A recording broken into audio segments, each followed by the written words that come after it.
سنا آقا علیہ الصلوۃ والسلام کے امت کے عظیم صلحاء کا یہ مذہب ہے، جو کسی صحابی کے بارے میں بھونکے وہ جہنم کے کتوں میں سے ایک کتا ہے، یہ پکی بات ہے۔ تو صحابہ کرام رضوان اللہ علیہم اجمعین میں حضرت امیر معاویہ رضی اللہ تعالیٰ عنہ کا بھی مقام ہے۔ اب عظیم صحابی ہیں، آقا علیہ الصلوۃ والسلام کے کاتب وحی ہیں، آقا علیہ الصلوۃ والسلام نے اپنی احادیث مبارکہ لکھوائیں، قرآن مقدس کی آیات مبارکہ حضرت امیر معاویہ رضی اللہ تعالیٰ نے لکھی، اور رسول اللہ صلی اللہ علیہ وسلم نے خود آپ کو گویا امارت کی بشارت دی تھی۔ حضرت امیر معاویہ رضی اللہ تعالیٰ امت کے ماموں ہیں، آپ کی ہمشیرہ آقا علیہ الصلوۃ والسلام کی عظیم زوجہ ہیں اور ام المومنین ہیں۔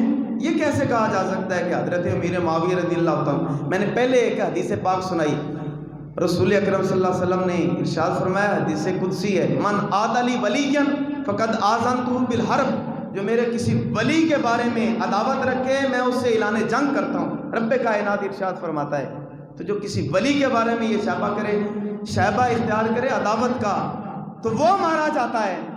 تو کروڑوں ولی نہیں، ساری امت کے ولی جمع ہو جائیں تو وہ کسی صحابی کے گرد راہ کو نہیں پہنچ سکتے۔ یہ امت کا نظریہ اور پکا عقیدہ ہے۔ حضرت عمر بن عبدالعزیز رضی اللہ عنہ سے پوچھا گیا تو آپ جلال میں آ گئے۔ کسی نے پوچھا کہ آپ افضل ہیں یا امیر معاویہ رضی اللہ عنہ افضل ہیں، تو آپ فرمانے لگے حضرت امیر معاویہ رضی اللہ تعالیٰ عنہ نے جو غزوات میں شرکت کی، جس گھوڑے پہ بیٹھے اس گھوڑے کے سموں سے اٹھنے والی گرد و غبار جو گھوڑے کے ناک میں پڑ گئی، عمر بن عبدالعزیز اس غبار کا مقابلہ نہیں کرتا۔ تم حضرت امیر معاویہ رضی اللہ عنہ کے درجے میں مجھے رکھ رہے ہو اور مقابلہ کروا رہے ہو۔ یہ امت مسلمہ کا نظریہ ہے پکا۔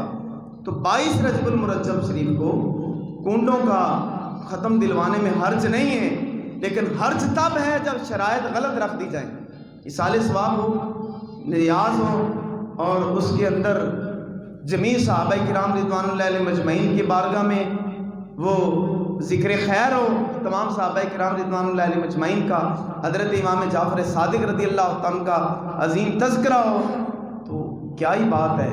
یقیناً جہاں اولیاء کاملین کا ذکر ہو وہاں رب کائنات کی رحمت نازل ہوتی ہے، اور جہاں صحابہ کرام رضوان اللہ علیہم اجمعین اور اہل بیت اطہار کے شہزادوں کا ذکر ہو وہاں کیوں نہیں رحمت نازل ہوگی؟ یقیناً بڑی عظیم رحمت نازل ہوگی۔ حضرت ابو قاسم طبری ابن وہب کے حوالے سے ایک بات ذکر کرتے ہیں، کہتے ہیں میں نے لیث بن سعد سے سنا کہ میں نے 113 ہجری کو حج کیا، تو میں نے عصر کی نماز مسجد میں ادا کی، مسجد ابو قبیس میں، وہ پہاڑی پہ ہے، گویا جو بلندی پہ ہے، تو میں نے وہاں چڑھا ابو قبیس کے پہاڑ پر، فَإِذَا رَجُلٌ جَالِسٌ يَدْعُو، وہاں ایک شخص بیٹھا ہوا تھا، بڑا نورانی چہرہ، بڑی وجاہت، تو وہ بیٹھے ہوئے دعا مانگ رہے تھے، یا ربی یا ربی حتی انقطع نفسہ، یہاں تک کہ انہوں نے سانس روک لیا، مسلسل کہے جا رہے تھے یا ربی یا ربی، پھر کہنے لگے یا حیو یا حیو یا حیو حتی انقطع نفسہ، پھر سانس روک لیا، ثم قال، پھر کہنے لگے الہی انی اشتہی الانابہ، اے خالق و مالک میرا دل چاہتا ہے کہ آج انگور کھاؤں، تو مجھے انگور عطا فرما، اللہم بین بردایا قد خلقا، اے خالق و مالک یہ میری احرام کی دونوں چادریں پرانی ہو گئی ہیں، مجھے خالق و مالک نئی چادریں چاہیے۔ حضرت لیث کہتے ہیں واللہ مستتم کلامہ حتی نظرت الی سلۃ مملوءۃ عنبا ولیس علی الارض یومئذ عنب، کہتے ہیں میں نے ابھی یہ کلام ان کا یہ دعا بھی مکمل ہی ہوئی تھی کہ میں نے ایک ٹوکری دیکھی جس کے اندر تازہ انگور آ گئے، تازہ انگور آ گئے۔ یہ امام لکھ رہے ہیں، حضرت امام محدث احمد بن حجر حیثمی مکی رحمۃ اللہ تعالی علیہ لکھ رہے ہیں، کہتے ہیں میں نے دیکھا، حضرت لیث بن سعد کہتے ہیں میں نے دیکھا تو تازہ انگوروں کی ٹوکری آ گئی، اور روئے زمین میں اس وقت انگوروں کا موسم بھی نہیں تھا، روئے زمین میں یوم آئذین اس وقت کوئی انگوروں کا موسم نہیں، وَإِذَا بُرْدَانِ مَوْضُوعَانِ، اور اس ٹوکری کے اوپر 2 نئی چادریں بھی رکھی نہیں تھیں، 2 نئی چادریں تھیں. لَمْ أَرَى مِثْلَهُمَا فِي الدُّنْيَا، ان چادروں جیسی دنیا میں کبھی میں نے چادریں نہیں دیکھی تھی. اتنی حسین و جمیل چادریں، خوبصورت چادریں. فَأَرَادَ أَن يَأْكُلَ، کہتے میں بھی آگے بڑھا اور میں بھی انگور کھانے کے لیے میں نے بھی ارادہ کیا. فَقُلْتُ أَنَا شَرِيكُكَ، میں نے ان بزرگوں سے کہا کہ میں بھی آپ کے ساتھ شریک ہونا چاہتا ہوں، انگور کھانا چاہتا ہوں. وہ کہنے لگے فَقَالَ وَلِمَ، کیوں؟ فَقُلْتُ لِأَنَّكَ دَعَوْتَ وَكُنْتُ آمِنُ، کہتے میں نے عرض کی آپ دعا مانگ رہے تھے، میں آمین کہہ رہا تھا، میں بھی پیچھے بیٹھا ہوا تھا اور میں آمین کہہ رہا تھا، اس لیے مجھے بھی حصہ دینا چاہیے کیونکہ اس دعا کے اندر میں بھی شریک ہوں. تو فقال، وہ شہزادہ اہل بیت حضرت امام جعفر صادق رضی اللہ عنہ فرمانے لگے تقدم وکل، مجھے کہنے لگے اچھا آؤ پھر کھاؤ. فتقدمت واکلت عنبا، کہتے میں بھی انگور کھانے لگا. لم آکل مثلہ قط ما کان له عجم فاکلنا حتی شبعنا، کہتے میں نے روئے زمین میں بڑے بڑے انگور کھائے تھے لیکن جو مزہ ان انگوروں کا تھا میں نے دیکھا ہی کبھی نہیں اور کبھی چکھا ہی نہیں جیسے وہ انگور تھے. کبھی ایسا مزہ نہیں آیا. بڑے کھائے حتیٰ کہ میں سیر ہو گیا، ہم سیر ہو گئے. فلم تتغیر السلۃ، بڑے کھائے، پیٹ بھر گیا ہم دونوں کا، لیکن وہ ٹوکری اسی طرح بری کی بری ہوئی تھی، بالکل اس میں کمی نہ آئی.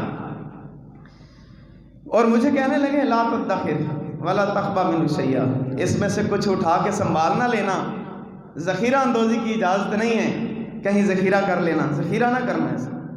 کہتے پھر انہوں نے دونوں چادریں لی اور پہنی، اور جو پرانی چادریں تھیں وہ اتاری اور ایک سائل آیا اس کو عطا کر دی، جاؤ یہ چادریں تم پہنو.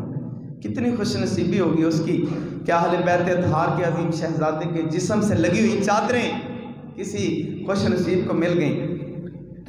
اس کے بعد میں نے کسی سے پوچھا، مجھے نہیں پتا تھا یہ حضرت امام جعفر صادق رضی اللہ تعالیٰ عنہ ہیں. تو میں نے کسی سے پوچھا کہ وہ نورانی چہرے والے بزرگ جو تھے جو تشریف لے گئے ہیں وہ کون تھے؟ انہوں نے کہا یہی تو امت کے اس وقت کے پیشوا حضرت امام جعفر صادق رضی اللہ تعالیٰ عنہ ہیں. کہتے میں نے بڑی کوشش کی اس کے بعد کہ کبھی پھر موقع ملے اور آپ کی صحبت اختیار کروں، آپ کی مجلس میں بیٹھوں، آپ کی قدم بوسی کروں. کہتے پھر کبھی مجھے ملے نہیں. لم اقدر علیہ، کہتے پھر اس کے بعد مجھے یہ سعادت نہیں ملی کہ آپ کی ظاہری حیات کے اندر میں آپ کی مجلس اختیار کروں. یہ ہیں اہل بیت اطہار کے عظیم شہزادے. دعا مانگتے ہیں تو رب کائنات جنت سے ان کی چادروں کا بھی انگوروں کا بھی بندوبست فرما دیتا ہے. یہ ہیں حضرت امام جعفر صادق رضی اللہ تعالیٰ عنہ. تو وہ جو نسبت کرتے ہیں امام جعفر صادق رضی اللہ تعالیٰ عنہ کی کہ متع کے قائل تھے، یہ کیسے ہو سکتا ہے؟ جن کو وہ میسر ہو جائے جو رب کائنات عطا فرمائے اور جو مانگے وہ خالق و مالک عطا فرما دے، ان کو کیا ضرورت اس طرح کی باتوں کی. دعا ہے رب کائنات ہمیں صحیح معنوں میں شریعت مطہرہ پر عمل پیرا ہونے کی توفیق نصیب فرمائے. آپ کا وصال اقدس 15 رجب المرجب شریف کو ہے اور وصال ثواب کے لیے آپ کا ذکر خیر کرنے کے لیے ہمہ وقت